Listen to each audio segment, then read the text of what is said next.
So after playing ball, I went and got a bite to eat. And I got the food to go. And as I was sitting in the car, I was eating some of the food. And, I was thinking about everything that's going on in the world and upcoming election. And something, you know, it started to resonate with me.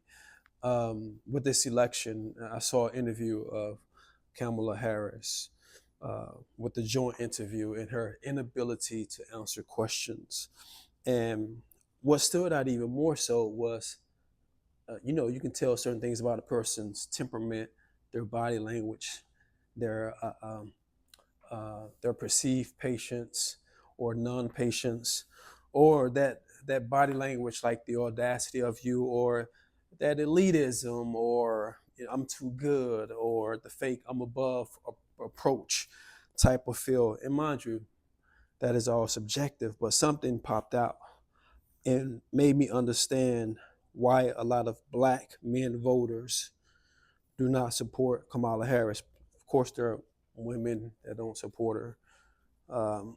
But what she gives off to a lot of black men is the single older woman who knows it all, who has been fed up, that is edgy, that is combative, that is control freak, that's very uh, dictative of what happens in a relationship. That's the energy that she gives off. That in itself is unattractive. The difference between Kamala Harris and President Obama is that when President Obama walked in the room with that swag, with that confidence, dudes want to be him, women want to be with him. Forget what you think about why people vote for people. It's not necessarily because of their qualifications or their education or their background. Sometimes it's because they have a winning smile, charm, charisma, personality, the ability to tell a great story, having a sense of humor. And the other stuff is the cherry on top. When Kamala walks into a room, I see someone who has not adopted the black culture, hasn't created community, doesn't have any memorable moments that the black community can share over and over again as far as the impact and value that she's given us. And she doesn't have any, um, she hasn't built anything. She's been a career employee. And a lot of people don't understand what that means.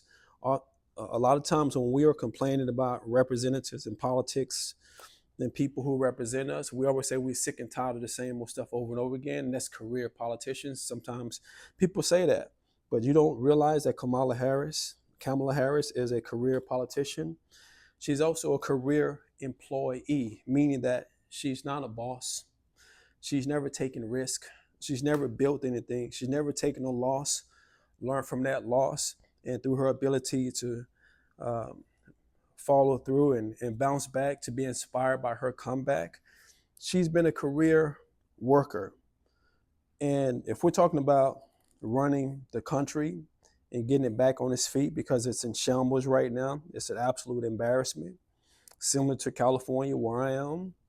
How can you appoint someone that hasn't built anything, that doesn't give you those butterflies, that doesn't give you that feeling of warmth or acceptance?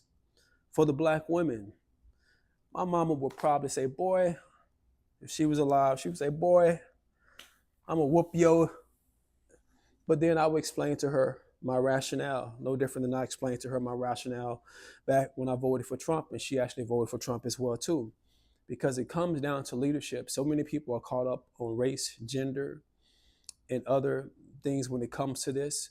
And it's really about leadership. It's really about someone who can operate on behalf of the American people on a larger scale, not just here. It's not the job of the president to have a magic wand. I know they asked Kamala Harris a question like, the things that she's talking about is that her minute, the things that she's talking about while she's running, people are questioning why you didn't do it while you were in office the last 3.5 years. Now, mind you, there are several branches of government that things have to go through. A president, through executive order, can do certain things, but They have to follow certain protocols.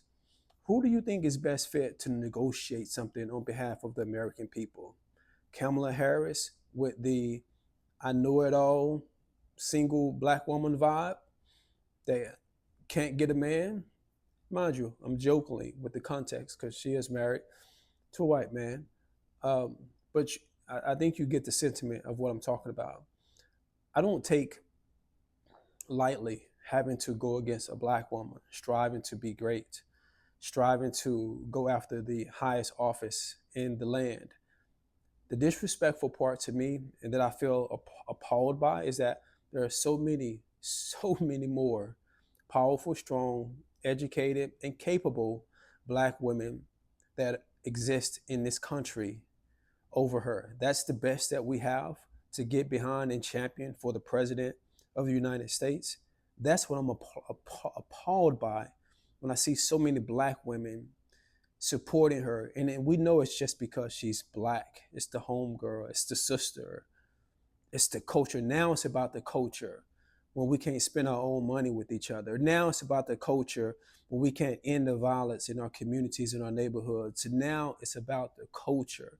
So you guys want to play around when it comes to this situation. She is not Barack Obama. She doesn't have what it takes. She never has. It's about energy. It's about perspective. It's about having someone in office that's truly an outsider and willing to shake things up. And I'll end by saying this: the things that Kamala Harris is running on, even if she couldn't get those things done during her last 3.5 years, what was she at on social media speaking out against those things? That's at minimum. At least she could have done that. She didn't have to obey and stay behind Biden. She could have been like AOC, using her social media to her benefit to push the agenda forward, to highlight and talk about the issues more so we can all get engaged and get behind her. That's how you create a movement. She wasn't willing to do that. She didn't want to rock the boat because she was controlled. She has handlers now that won't allow her to do individual videos or individual interviews. Why? It's because off teleprompter, she's one of the most horriblest speakers our representatives have ever had, our country has ever had. And it's sad because she is a very educated person in regards to what she's accomplished. You can't get where she's gotten if you're not educated. But sometimes the nerd or the person that knows it all isn't the best fit for the job. They're not the best messengers. In this role, you need a combination of all those elements. A great messenger, someone that can entertain, someone that could crack a joke, someone can be firm, someone that could think on her toes, someone who can would be willing to take those risks in order to see us as Americans succeed and become prosperous, stay safe, and continue to push forward, being the driving force of the entire world. Kamala Harris is not the choice. God bless you. God bless the United States of America.